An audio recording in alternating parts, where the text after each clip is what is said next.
अरे वो नीतीश कॉमेडियन खेत के धान लगा चोरी करते देखा ऊपर। भाई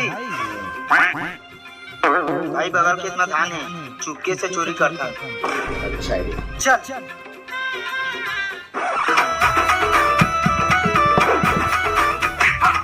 पुष्पा नाम सुन के फ्लावर समझे क्या? यार मैं कितने फंस गए। अबे वो खेत में चोरी करता भाई।